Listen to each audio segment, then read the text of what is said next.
My name is Sarah Mitchell, and I'm 28 years old. Standing in my waitress uniform at my sister's wedding reception, watching my parents' faces drain of color as the restaurant manager approached our table, I finally understood what sweet revenge felt like. "Excuse me," he said, his voice carrying across the suddenly silent room. "I need to speak with our company president." Every eye followed his gaze directly to me. The woman they'd just humiliated for being just a waitress was about to flip their world upside down. Before we dive into this wild family drama that changed everything, I'd love to know, where are you watching from tonight? If stories about family karma and unexpected justice get your heart racing like mine does, smash that like button. And subscribe, because this tale of wedding revenge is going to blow your mind. Trust me, you won't want to miss how this unfolds. Growing up as the younger daughter in the Mitchell family meant living in my sister Rebecca's shadow from day one. Rebecca was the golden child valedictorian, Harvard graduate, successful corporate lawyer who married another successful lawyer. Everything she touched turned to gold, and my parents never let me forget it. While Rebecca was collecting academic awards and climbing corporate ladders, I was the family disappointment. I dropped out of college after 2 years to pursue what my parents called pipe dreams.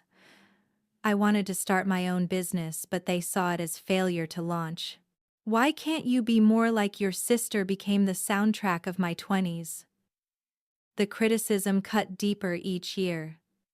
Family dinners turned into Rebecca appreciation sessions, while I sat silently picking at my food.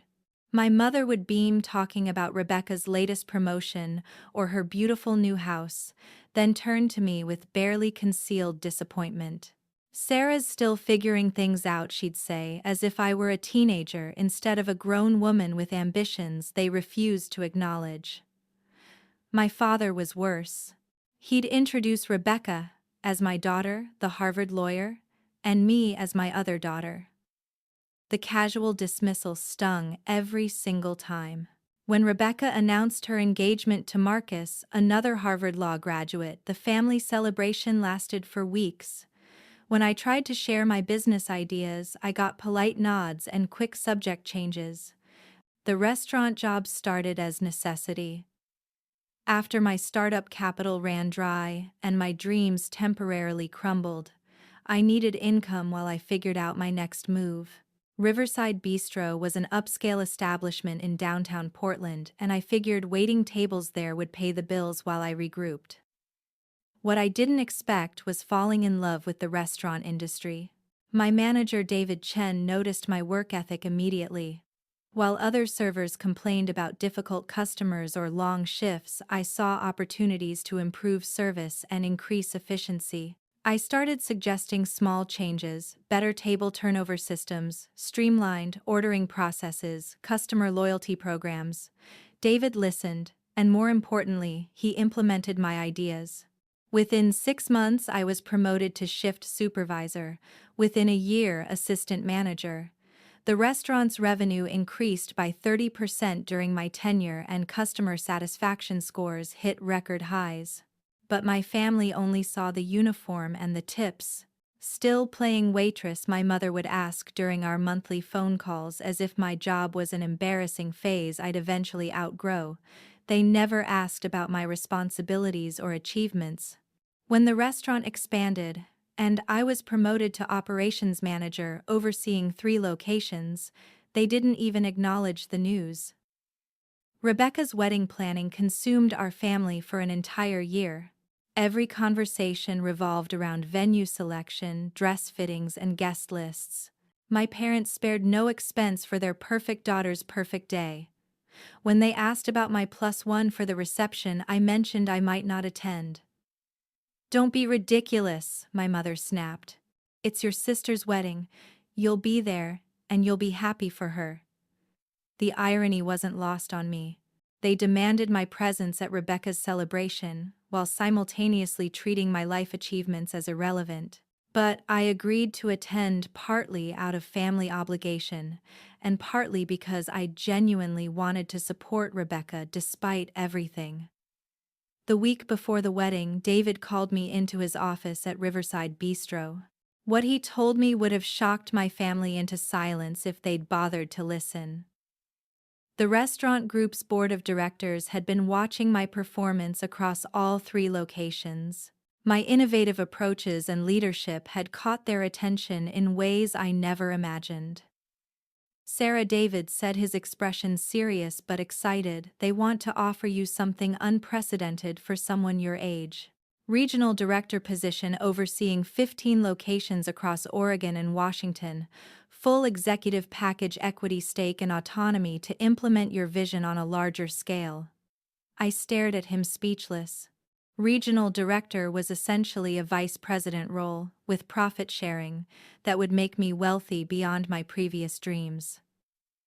But there was more. There's something else, David continued. The position comes with something unique. Given your innovative contributions and the board's confidence in your vision, they're also offering you a partnership track. Within 2 years, if performance metrics are met, you'd become the youngest partner in the company's history. The salary alone was more than double what Rebecca earned at her law firm. The equity package would make me financially independent within 5 years. But the real victory was professional recognition, validation that my instincts and hard work meant something even if my family couldn't see it. I accepted immediately but requested that the announcement wait until after Rebecca's wedding. I didn't want to overshadow her special day despite years of feeling overshadowed myself. The board agreed but insisted on a formal announcement at the quarterly meeting scheduled for the following Monday. As wedding week approached, my parents' condescension reached new heights. During the rehearsal dinner, my father made jokes about me finally learning some work ethic from my little waitressing job. My mother wondered aloud if working in food service might teach me real-world responsibility. Rebecca, to her credit, occasionally tried to redirect conversations away from my career, but she never directly defended me either. Her silence spoke volumes about where family loyalties lay. The night before her wedding, as I pressed my server uniform for what would be my final shift at Riverside Bistro, I made a decision. If my family wanted to publicly humiliate me at the reception, I'd let them. But I wouldn't warn them about what was coming next. Sometimes the sweetest revenge is simply letting people reveal their true character while you quietly hold all the cards they don't know you possess. Rebecca's wedding day dawned crisp and clear, the kind of perfect October morning that makes Portland look like a postcard. The venue was spectacular, a historic mansion overlooking the Columbia River with manicured gardens and elegant ballrooms that screamed expensive taste. Everything about the day reflected my parents' vision of their perfect daughter's perfect life. I arrived early for photos wearing a bridesmaid dress that cost more than most people's monthly rent. Despite our complicated relationship, Rebecca had insisted I stand beside her, and I genuinely wanted her day to be beautiful. Whatever resentment existed between us, she deserved happiness. The ceremony was flawless. Rebecca looked radiant in her custom gown, and Marcus seemed genuinely devoted to her. During the vows, I found myself getting emotional not just for my sister but for the idea of love conquering all obstacles. Maybe there was hope for our family relationships too. The reception began with cocktail hour in the gardens. I mingled with guests, making small talk with relatives I rarely saw and Rebecca's impressive collection of Harvard friends. Everyone was polite but distant, clearly seeing me as the lesser Mitchell daughter. When people asked about my work, I simply said I worked in restaurant management, letting them draw their own conclusions. My parents held court near the bar, regaling guests with stories about Rebecca's achievements and her promising future with Marcus. They radiated pride, the kind of parental satisfaction I'd spent my entire life trying to earn. Watching them beam with unconditional love for my sister, I felt that familiar pang of being the family afterthought. Dinner service began at 7, and that's when my parents' true colors emerged. The catering staff was busy, professional, and largely invisible to most guests. But when a young server accidentally brushed my father's chair while clearing plates, he seized the moment for what he thought was harmless entertainment. "Careful there," my father said loudly enough for nearby tables to hear. "Sarah here knows all about food service. She's quite the expert waitress herself." His tone dripped with condescending amusement, the kind of casual cruelty disguised as family teasing. My mother immediately joined in her voice, carrying that particular brand of maternal disappointment reserved for public humiliation. "Oh yes, Sarah's been playing restaurant for over 2 years now.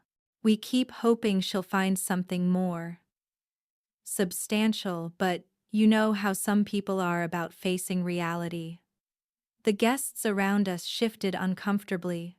This wasn't good-natured ribbing, it was deliberate humiliation disguised as family banter. My cheeks burned with embarrassment, but I kept my expression neutral. I'd endured worse from them in private. But my father wasn't finished.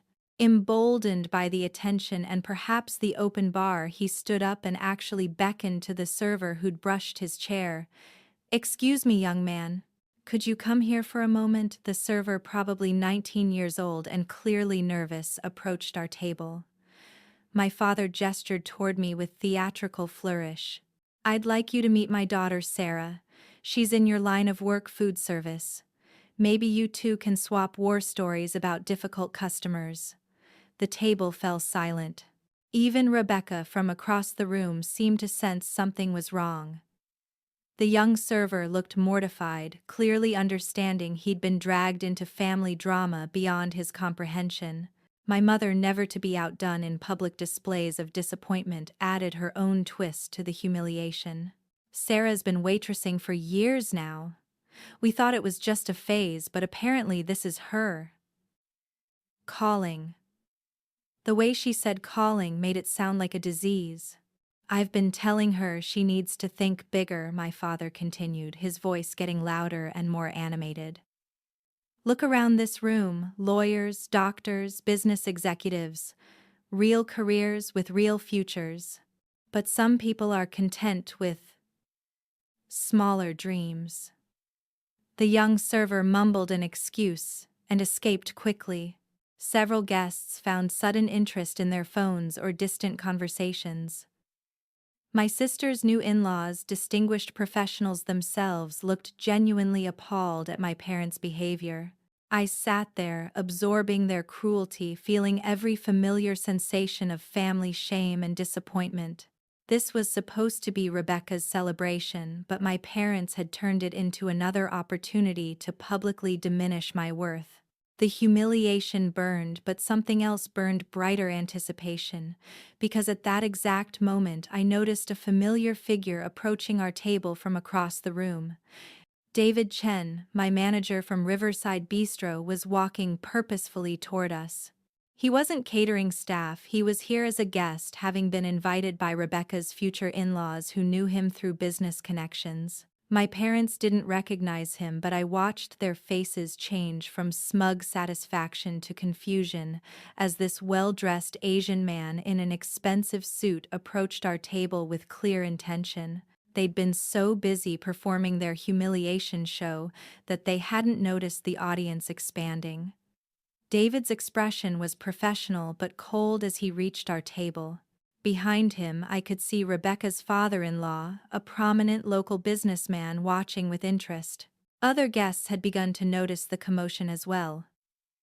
"Excuse me," David said, his voice carrying the authority of someone accustomed to being heard in boardrooms. "I hate to interrupt your evening, but I need to speak with someone at this table."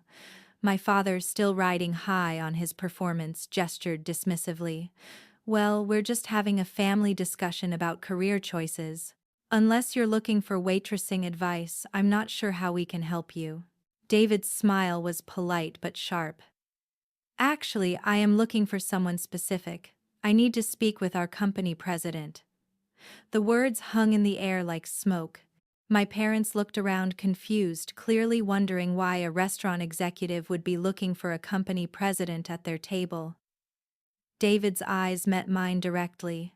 "Sarah, we need to discuss Monday's announcement." The moment of realization was beautiful and terrible. My parents' faces went through a spectrum of emotions: confusion, recognition, shock, and finally dawning horror, as they began to understand that everything they thought they knew about my life was about to crumble. The silence that followed David's words was deafening. I watched my parents' faces transform from smug superiority to complete bewilderment, like actors who'd forgotten their lines in the middle of a performance. The surrounding tables had gone quiet too, sensing that something significant was happening but not quite understanding what. "I'm sorry," my mother said slowly, her voice uncertain for the first time all evening. "Did you say?" President David nodded respectfully, his professional demeanor never wavering. "Sarah is our newly appointed regional president effective Monday. We've been trying to keep it quiet until after the family celebration, but the board has some urgent matters to discuss regarding the expansion into California." My father's mouth opened and closed like a fish gasping for air. "Regional President Sarah, our Sarah." The disbelief in his voice would have been comical if it wasn't so painfully revealing of how little faith he'd had in me. I could feel every pair of eyes at nearby tables watching this unfold. Rebecca had noticed the commotion and was making her way over her wedding dress, trailing behind her like a cloud. Marcus followed along with his parents, both prominent Portland business figures who clearly recognized David's name and position. "There must be some mistake," my mother whispered, but her conviction was already cracking. The evidence was standing right in front of her in $1,000 suit, treating me with the kind of professional deference she'd never witnessed directed toward her younger daughter. David reached into his jacket and pulled out an official-looking envelope. "Actually, I have the signed contracts right here. The board wanted everything finalized before the weekend given the scope of the promotion." He handed me the envelope with a slight smile. "Congratulations again, Sarah. Youngest regional president in company history." This was the moment I'd been unconsciously preparing for my entire life. Not the promotion itself that had been a wonderful surprise, but this moment, when my family would finally see me as something other than their disappointing afterthought. The weight of years of dismissal and condescension hung in the air between us. Rebecca reached our table just as I was opening the envelope. "What's going on?" she asked, looking between David and our parents' shocked faces. "Is everything okay?" "Your sister," David said warmly, "is about to become the youngest executive in our company's 40-year history. Regional president, 15 restaurants across 2 states, full equity package." He turned to address my parents directly. "I have to say you must be incredibly proud. Sarah's innovations have revolutionized our operations. The board considers her a once-in-a-generation talent." Rebecca's eyes widened as the implications sank in. "Sarah, you never said. I thought you were." She trailed off, clearly realizing how little attention she'd paid to my actual career progression beyond the surface details. The contract in my hands was real, substantial, and life-changing. Regional president meant a base salary of $185,000, plus profit-sharing bonuses that could double that amount. The equity package would vest over 5 years, potentially making me a millionaire before my 35th birthday.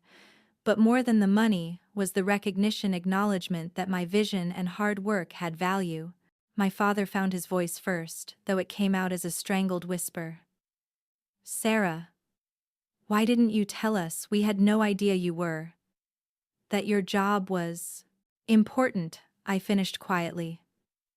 "Successful, worth your respect." I kept my tone level, but 28 years of accumulated hurt colored every word. "You never asked, Dad. Neither of you ever asked about my responsibilities or achievements.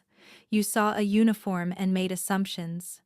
My mother looked stricken, as if she was seeing me for the first time.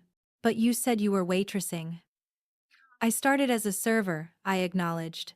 "But I also became shift supervisor, then assistant manager, then operations manager, then district manager. Each promotion came with increased responsibility and recognition." I've been running 3 restaurants for over a year now. David nodded in confirmation. Sarah's district showed the highest profit margins in company history. Her customer satisfaction scores are unprecedented. When the board decided to expand into California, her name was the only one considered for regional oversight.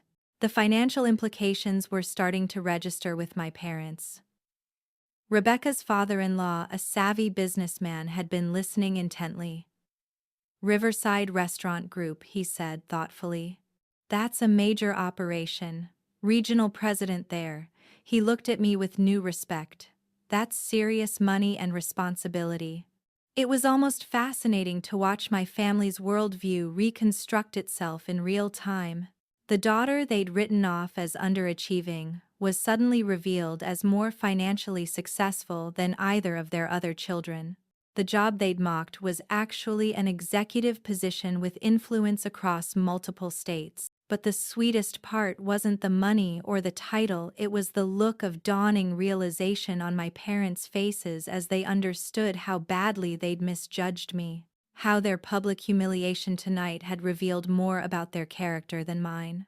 Rebecca, to her credit, was the first to recover. "Sarah, this is incredible. I'm so sorry we didn't." She hugged me tightly, and I could feel her trembling slightly. "I'm proud of you.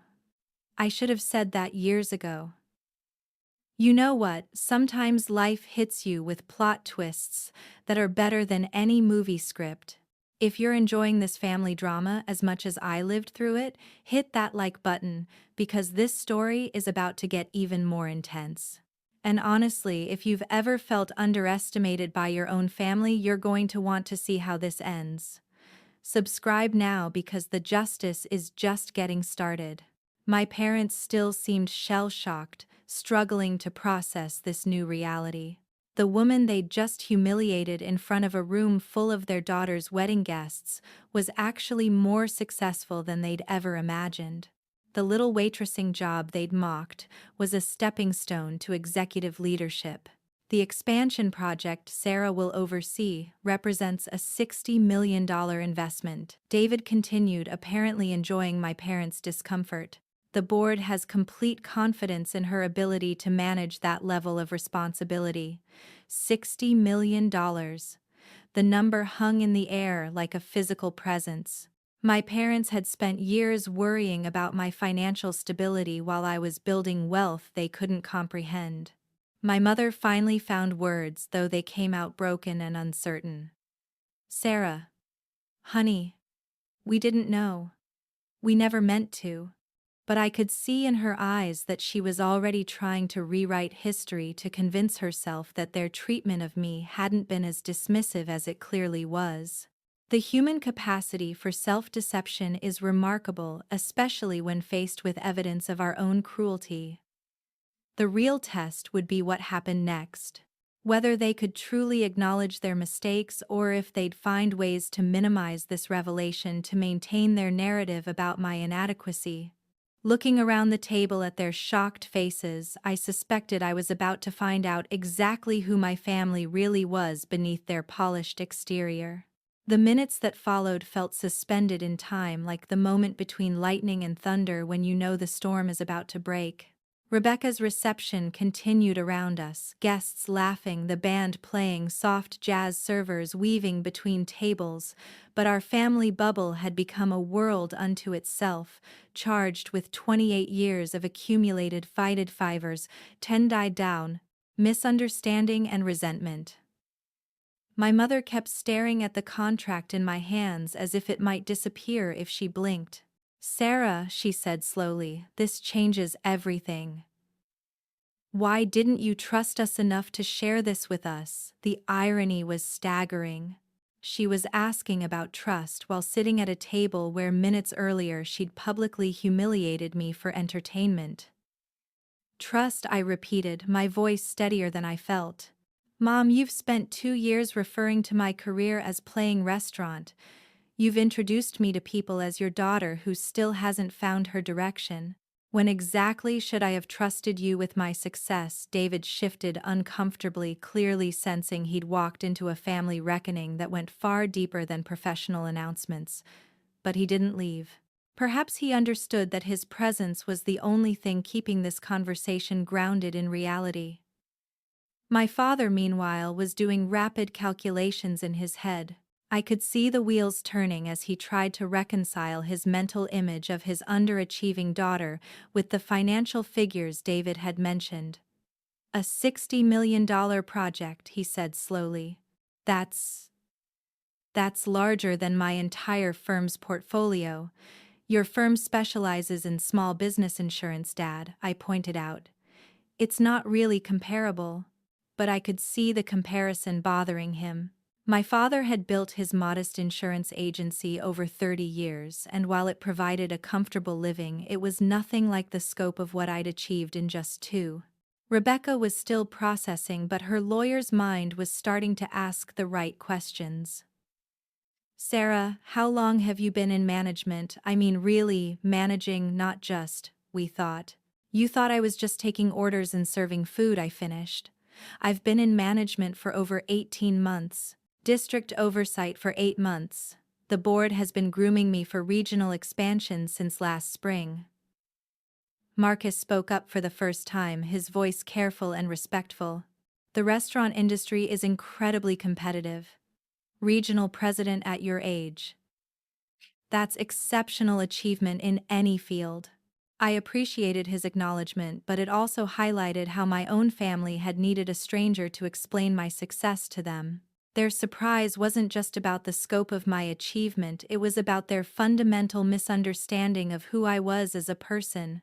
"The thing is," I continued, looking directly at my parents, "I've tried to share my progress with you. When I got promoted to shift supervisor, I called to tell Mom. She said, 'That's nice, honey,' and immediately changed the subject to Rebecca's latest case. When I became assistant manager, Dad asked if that meant I got to wear a different colored shirt. My mother's face crumpled slightly. "We didn't realize. We thought you were just. You thought I was just wasting my potential," I said firmly. "You thought I was the family disappointment who couldn't measure up to Rebecca's achievements. And maybe worst of all, you were comfortable with that narrative. It made you feel better about yourselves as parents to have one successful daughter and one cautionary tale." The accusation hung heavy between us. Rebecca looked stricken, perhaps realizing for the first time how her success had been used as a weapon against me. David checked his watch discreetly, probably wondering how long he needed to stay to avoid seeming rude. But my father wasn't ready to accept responsibility. "Sarah, that's not fair. We've always supported you. We just wanted you to live up to your potential." "No," I said, my voice getting stronger. "You wanted me to live up to your definition of my potential. You never asked what I wanted or what I was actually achieving. You saw surface-level details and made assumptions that fit your preconceptions." I pulled out my phone and scrolled through photos from the past year, images I'd shared in family group chats that had been ignored or met with polite dismissive responses. "Look at these. The restaurant expansion ribbon cutting, where I spoke to the city council. The industry awards dinner, where I was honored for innovation in customer service. The Business Journal interview about sustainable restaurant practices." My mother stared at the photos as if seeing them for the first time, though I knew she'd received every one. I remember these. I thought they were just company events you happened to attend." "You saw what you expected to see," I replied. "A waitress playing dress-up at corporate functions. It never occurred to you that I might actually belong in those rooms, that I might have earned my place there." Rebecca was crying now, her carefully applied makeup starting to smudge. "Sarah, I'm so sorry. We've been terrible to you. I've been terrible to you." She reached for my hand. "I was so caught up in my own success that I never paid attention to yours." The admission was painful but honest. Rebecca's success had become a family obsession, leaving little room for anyone else's achievements to register as significant. Their worldview had been built around her exceptionalism, and my ordinariness, and challenging that narrative required acknowledging uncomfortable truths about their treatment of me. David finally spoke up, his voice gentle but firm. "Sarah, I should let you get back to the celebration, but the board meeting is set for 9 a.m. Monday. We'll need to discuss the transition timeline and your team selections for the California expansion." California expansion, my mother asked weakly. "Sarah will be opening 5 new locations in Los Angeles and San Francisco over the next 18 months, David explained. It's the company's largest growth initiative to date. As David walked away, leaving us alone with the weight of years of misunderstanding and resentment, I realized this conversation was just the beginning. The revelation had cracked open something that couldn't be easily repaired. The question was whether my family was capable of the honest self-reflection required to rebuild our relationships on more honest ground. The space David left behind felt enormous, like the absence had let all the air out of our family bubble. For the first time in years, we were forced to look at each other without the comfortable buffer of familiar assumptions and practiced dismissals. The reception continued around us, but we might as well have been on another planet. My mother was the first to break the silence, her voice small and uncertain. "Sarah, I need to ask you something, and I need you to be honest with me." She took a shaky breath. "How long have you felt like we don't value you?" The question was brave and terrible, opening a door she probably wasn't prepared to walk through. But it deserved an honest answer, even if that honesty would hurt. "Since I was 12, I said, quietly. "That's when I realized that my accomplishments only mattered if they reflected well on you, and my failures were somehow moral defects you were embarrassed to acknowledge." Rebecca winced as if I'd struck her physically. 12, Sarah, what happened when you were 12? "The science fair," I said, surprised she didn't remember. "I won second place in the regional competition with my project on water purification. I was so excited to show you the ribbon and tell you about the presentation." But Rebecca had just been accepted to the Honor Society, and that consumed all the family celebration energy. My science fair ribbon got a "that's nice, honey," and went into a drawer. My mother's face went pale. "I remember the Honor Society celebration. We went to dinner at Chez Laurent." She trailed off, clearly starting to remember other things too. "You don't remember the science fair at all," I said, and it wasn't a question. That's when I learned that my successes were footnotes to Rebecca's main story. And honestly, that was fine for a while. I accepted being the supporting character in your family narrative. My father had been unusually quiet, but now he leaned forward with something like desperation in his voice. "Sarah, we love you. We've always loved you. If we made you feel otherwise." "Dad, stop!" I held up my hand. "Don't make this about love. This isn't about whether you love me. This is about whether you've ever seen me clearly enough to love the person I actually am, rather than your idea of who I should be." The distinction seemed to hit him like a physical blow.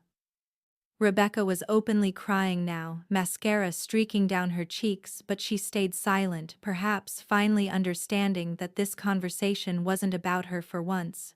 "Every family gathering for the past 5 years," I continued, "you've introduced Rebecca as my daughter, the Harvard lawyer, and me as my other daughter, or Sarah, she's still figuring things out. At Christmas you ask Rebecca about her cases and her partnership track. You ask me if I'm still at that restaurant.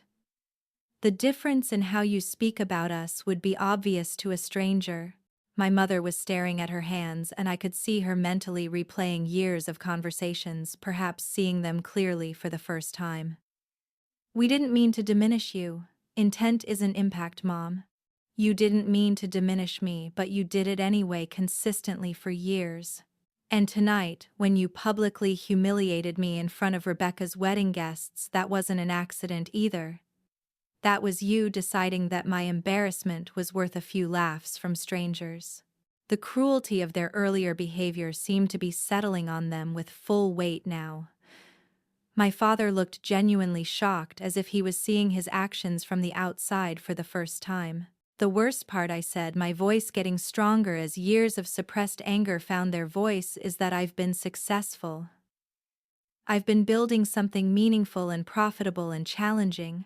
But you were so committed to seeing me as a disappointment that you couldn't recognize success when it was right in front of you. What can we do? How do we fix this? It was the right question, but I wasn't sure I had an answer. I don't know if you can fix it, Rebecca. This isn't a mistake or a misunderstanding. This is about fundamental respect and recognition. You all decided who I was years ago, and you've spent all this time trying to make reality fit that decision, instead of actually paying attention to who I've become. But now we know, my mother said urgently. Now we can do better. Now you know about the promotion and the salary and the titles I corrected. But what about next time I achieve something that doesn't come with external validation you recognize? What about the next time I take a risk or make a choice you don't immediately understand? Will you trust my judgment, or will you default back to treating me like the family member who needs guidance and supervision? The question hung in the air unanswered because we all knew the truth. Patterns this deep don't change overnight, no matter how dramatic the revelation that exposes them. I want to try, Rebecca said firmly. I want to really try to see you and support you the way you've supported me all these years. I looked at her carefully, this sister I'd spent my life alternately resenting and loving. Rebecca, you're not the villain here. But you're not innocent either. You've benefited from being the golden child, and you've never questioned whether that dynamic was fair to me. I got comfortable being the favorite, and I never examined what that cost you. My parents sat in stunned silence, perhaps finally grasping the full scope of the damage their favoritism had caused. The revelation of my professional success had forced them to confront years of assumptions and dismissals they could no longer justify or ignore. But acknowledgement was only the beginning. The real question was whether any of us had the courage and commitment to build something different from the wreckage of what we'd been. The rest of Rebecca's reception passed in a strange, surreal haze. Word had spread among the guests about the revelation at table 12, and I found myself receiving congratulations from people who'd barely acknowledged me hours earlier. It was fascinating to watch how quickly social dynamics could shift when success became visible and quantifiable. Rebecca's new father-in-law, whom I'd met only briefly before tonight, approached me near the end of the evening. Sarah, I have to say your composure tonight has been remarkable. Not many people could handle that kind of family drama with such grace. He handed me his business card. If you ever need investor connections for expansion projects, I'd be honored to discuss opportunities. The irony wasn't lost on me. My professional network was expanding at my sister's wedding, facilitated by my parents' public humiliation attempt. Sometimes karma works in wonderfully unexpected ways. As the evening wound down and guests began leaving, my family found ourselves alone again at our table. The venue was being cleaned around us, chairs stacked and linens collected, but none of us seemed ready to face the outside world yet. Sarah, my father said finally, I need you to know that what happened tonight, what we did, it was inexcusable. You deserved better from us, not just tonight, but for years. It was the most direct apology I'd ever received from him, and while it didn't erase decades of damage, it was a start. Thank you for saying that, Dad. It means more than you know. My mother looked exhausted, as if the emotional weight of the evening had physically drained her. How do we move forward from here? How do we rebuild trust? Slowly, I said honestly, and with a lot of honest conversation. You'll need to examine not just how you've treated me, but why. What made it comfortable for you to dismiss my achievements while celebrating Rebecca's? What assumptions about success and failure guided your parenting? Rebecca nodded thoughtfully. And I need to examine how I participated in this dynamic, even if it wasn't intentional. The thing is, I continued this revelation. Tonight shouldn't be what it takes for you to respect me. My worth as your daughter shouldn't depend on external validation that meets your definitions of success. If I'd stayed a server forever, if I'd chosen a different path entirely, I still would have deserved your support and respect. The weight of that truth settled over the table. We'd all learned something fundamental about love and respect and family dynamics that couldn't be unlearned. Will you give us a chance? My mother asked. To prove we can do better, I considered the question carefully. The hurt ran deep, and trust, once broken, isn't easily repaired. But I could see genuine remorse in their faces, and perhaps more importantly, I could see the beginning of real self-reflection. Yes, I said finally. But the effort has to be consistent and ongoing. No backsliding into old patterns when my success becomes less visible or convenient for you. As we prepared to leave the venue, Rebecca pulled me aside.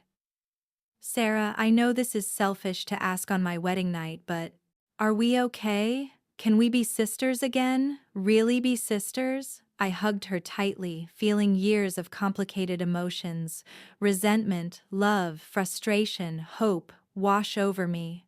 We were always sisters, Rebecca. Now maybe we can figure out how to be friends too. The drive home was quiet, each of us lost in our own thoughts. But it felt different from the heavy silences of previous family gatherings. This quiet had potential in it, space for growth and change. Monday morning came quickly, and with it the board meeting that would officially announce my promotion to regional president. The local business journal wanted an interview about becoming the youngest executive in company history. My parents called to ask if they could attend the press conference. Are you sure? I asked my mother. It's just going to be me, talking about restaurant management and expansion strategies. Sarah, she said, her voice warm in a way I hadn't heard in years. I want to learn about your work. I want to understand what you've built. 3 months later, my family dynamics have continued to evolve in ways both challenging and hopeful. My parents have made genuine efforts to educate themselves about my industry and to ask meaningful questions about my work. Rebecca and I have started having regular sister dinners where we talk about our lives as equals rather than as success story and cautionary tale. The California expansion has been a tremendous success, exceeding all projected targets and earning recognition from industry publications. But the sweetest victory isn't professional, it's personal. At my recent promotion celebration, my father introduced me to his business partners as my daughter Sarah, the regional president, with genuine pride in his voice. Change is possible even in families where patterns run deep. It requires courage from everyone involved. Courage to examine uncomfortable truths, to admit mistakes, and to commit to doing better. If my story resonates with you, if you've ever felt underestimated by the people who should believe in you most, I want to hear from you. Have you experienced family dynamics where your worth was measured against others' achievements? How did you handle being the underestimated one in your family? Drop your thoughts in the comments because these conversations matter. They help us all feel less alone in our struggles. And hey, if this story of family karma and unexpected justice gave you the satisfaction you needed today, smash that like button and subscribe for more real-life stories about overcoming family drama. Share this with anyone who needs to remember that sometimes the best revenge is simply becoming undeniably successful while staying true to yourself. Thank you for letting me share my story with you, and remember, your worth isn't determined by others' ability to recognize it. Keep building your dreams even when the people closest to you can't see their value yet. Sometimes the sweetest victory is proving everyone wrong, including the family that should have believed in you from the beginning.